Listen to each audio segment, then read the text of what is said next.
Assalamualaikum warahmatullahi wabarakatuh. Malam itu di Yerusalem sepi dan tenang, namun ketenangan tersebut segera berubah menjadi ketegangan yang luar biasa. Pasukan Romawi yang dipimpin oleh para pemuka agama Yahudi bergerak dengan cepat menuju sebuah tempat tersembunyi di luar kota. Tempat itu adalah persembunyian Nabi Isa, tempat di mana dia berdoa bersama para pengikutnya. Sejak lama, para pemuka agama Yahudi yang merasa terancam oleh ajaran Nabi Isa merencanakan penangkapan terhadapnya. Mereka memandang ajaran Isa sebagai ancaman besar bagi tradisi dan kekuasaan mereka. Di balik peristiwa itu, ada seorang murid yang telah mengkhianati Nabi Isa, yaitu Yudas Iskariot. Yudas dengan mudah menunjuk tempat persembunyian Nabi Isa kepada para pemuka Yahudi. Dia telah melakukan perjanjian untuk menyerahkan Isa dengan imbalan 30 keping perak. Ketika pasukan Romawi sampai di lokasi, suasana semakin tegang. Mereka dengan cepat mencari Isa. Namun saat mereka sampai di tempat tersebut, keajaiban terjadi. Tiba-tiba, Allah dengan cara yang tak terduga mengubah wajah seseorang di sana, sehingga terlihat persis seperti Nabi Isa. Orang tersebut, yang tidak pernah diharapkan, tiba-tiba diserupakan dengan Nabi Isa, membuat pasukan Romawi yang sedang mencari bingung. Tanpa curiga, mereka menangkap orang tersebut, mengira bahwa dia adalah Nabi Isa yang mereka cari-cari. Sementara itu, Nabi Isa yang sebenarnya diangkat oleh Allah ke langit, menjauh dari jangkauan manusia. Ini adalah saat yang penuh misteri, dan kekuasaan Allah terlihat jelas. Para pemuka agama Yahudi merasa puas dengan penangkapan tersebut, tidak mengetahui bahwa mereka telah menangkap seseorang yang bukan Nabi Isa.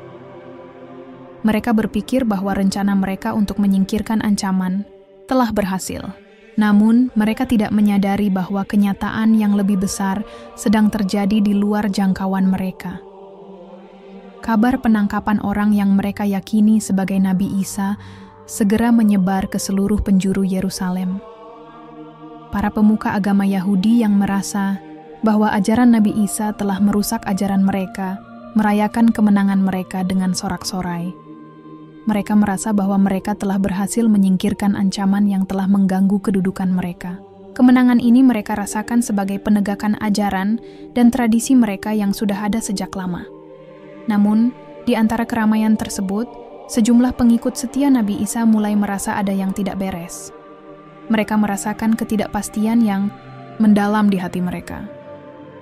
Mereka yang mengenal Nabi Isa dengan sangat baik merasa bahwa ada sesuatu yang aneh dalam peristiwa ini. Banyak dari mereka mulai meragukan apakah orang yang tertangkap benar-benar Nabi Isa.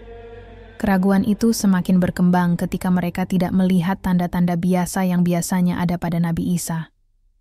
Orang yang disalibkan di kayu salib tidak menunjukkan perilaku dan kata-kata yang sesuai dengan siapa Nabi Isa sebenarnya. Sementara itu, di istana gubernur Romawi Pontius Pilatus, suasana semakin memanas. Para pemuka agama Yahudi membawa orang yang mereka yakini sebagai Nabi Isa ke hadapan Pilatus untuk diadili. Mereka menuntut agar orang tersebut dihukum mati karena mengklaim dirinya sebagai anak Tuhan dan menantang kekuasaan mereka. Pilatus, yang merasa terjepit oleh situasi ini, merasa ragu. Pilatus mengetahui bahwa orang yang mereka bawa kepadanya tidak memiliki kesalahan yang cukup untuk dijatuhi hukuman mati.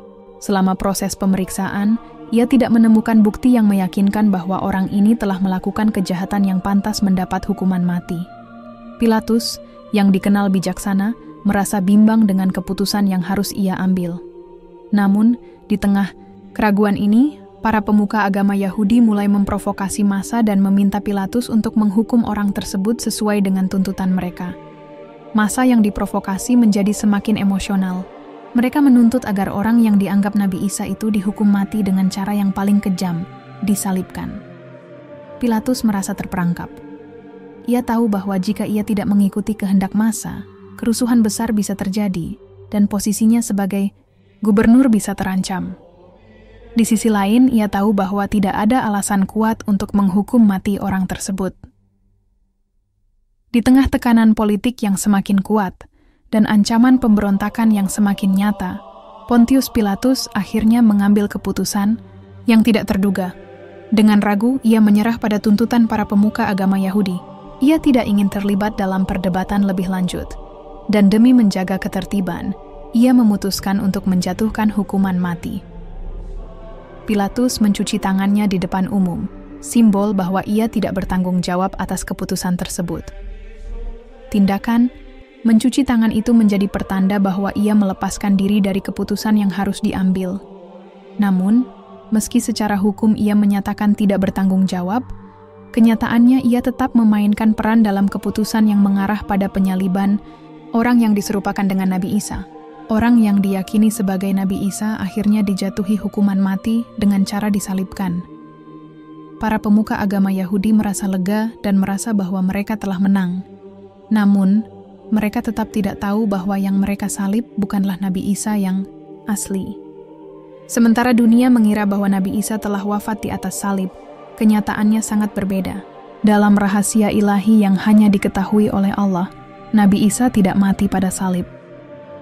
Sebelum penangkapan itu terjadi, Allah telah mengangkatnya ke langit, menyelamatkannya dari kematian yang dialami oleh orang yang diserupakan dengannya. Nabi Isa kini berada dalam penjagaan Allah, jauh dari tangan manusia. Kisah ini adalah salah satu contoh keajaiban yang hanya bisa dipahami oleh mereka yang memiliki keyakinan. Bagi orang-orang yang percaya, ini adalah bukti bahwa Allah memiliki kuasa yang tidak dapat dijangkau oleh manusia. Nabi Isa yang diangkat ke langit kini menunggu saat yang telah ditentukan oleh Allah untuk kembali ke dunia pada akhirnya nanti, ketika dunia memerlukan petunjuk dan keadilannya. Di kalangan banyak orang, kebingungan semakin melanda. Mereka yang menyaksikan peristiwa penyaliban merasa ada yang tidak beres. Meski orang yang tergantung di salib tampak seperti Nabi Isa, ada banyak hal yang aneh. Salah satu yang paling mencolok adalah bagaimana orang itu berbicara dan bersikap. Orang yang seharusnya mengucapkan kata-kata yang penuh dengan hikmah dan petunjuk, justru tampak seperti seseorang yang berbeda. Beberapa pengikut setia Nabi Isa yang ada di sekitar salib merasa ada yang janggal. Mereka mulai bertanya-tanya, apakah ini benar-benar terjadi seperti yang mereka lihat? Atau apakah ada sesuatu yang lebih besar yang sedang terjadi? Kecurigaan semakin berkembang di kalangan mereka, tetapi mereka tidak dapat mengungkapkan keraguan mereka secara terbuka karena takut akan konsekuensinya. Setelah peristiwa penyaliban, pengikut Nabi Isa terbagi menjadi dua kelompok besar. Ada yang percaya bahwa Nabi Isa benar-benar wafat di atas salib, sementara yang lain yakin bahwa ia tidak mungkin mati seperti itu. Beberapa di antara mereka merasa bahwa apa yang terjadi tidak sesuai dengan apa yang mereka kenal tentang Nabi Isa. Kelompok yang meragukan kebenaran peristiwa penyaliban mulai mencari bukti dan petunjuk yang bisa menjelaskan peristiwa aneh ini. Berbicara di antara mereka, mencoba memahami apa yang sebenarnya telah terjadi dan mengapa hal itu bisa terjadi. Sebagian dari mereka mulai merasakan adanya keajaiban di balik peristiwa ini, dan mereka berusaha mengingat kembali ajaran Nabi Isa tentang kebangkitan dan kehidupan setelah mati.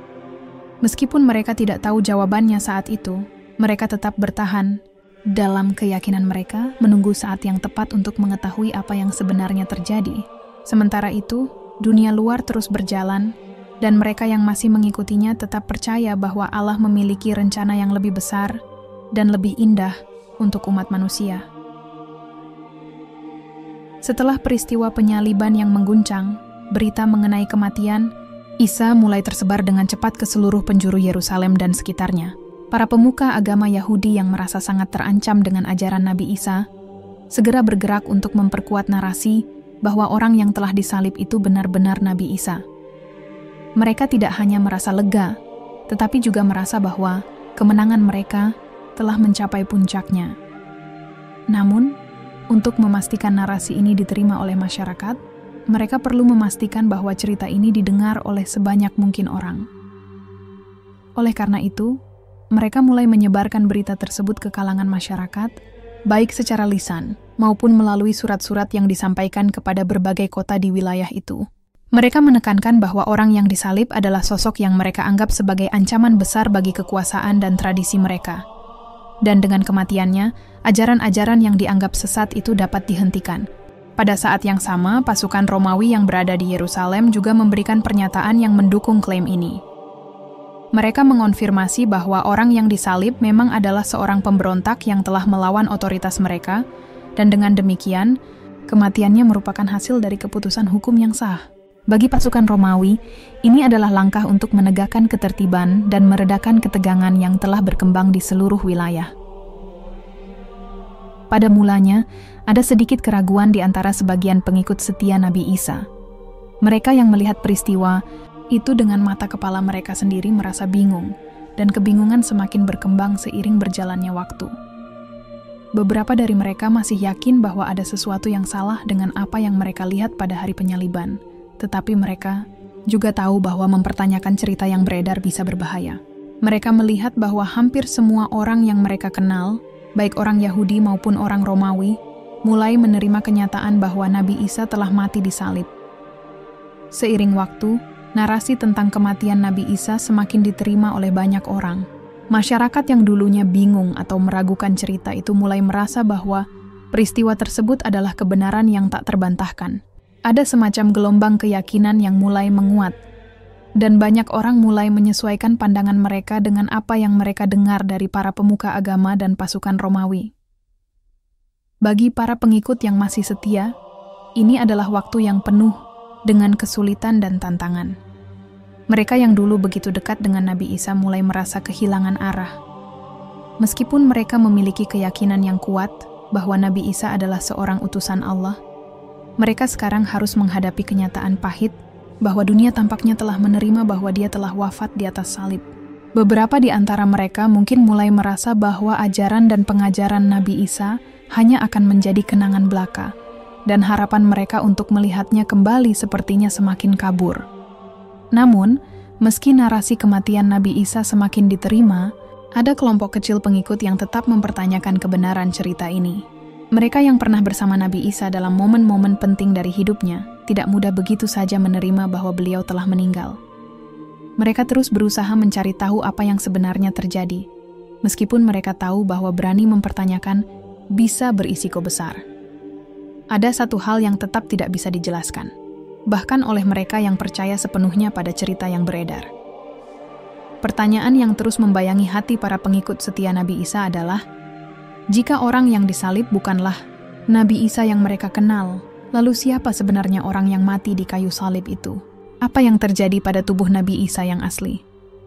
Mengapa tak ada yang bisa menunjukkan secara jelas bahwa dia telah mati?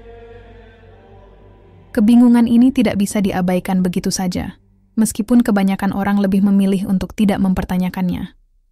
Para pengikut setia Nabi Isa yang merasa rindu dan kehilangan mulai merasa bahwa ada penjelasan yang lebih besar yang tersembunyi di balik semua peristiwa ini.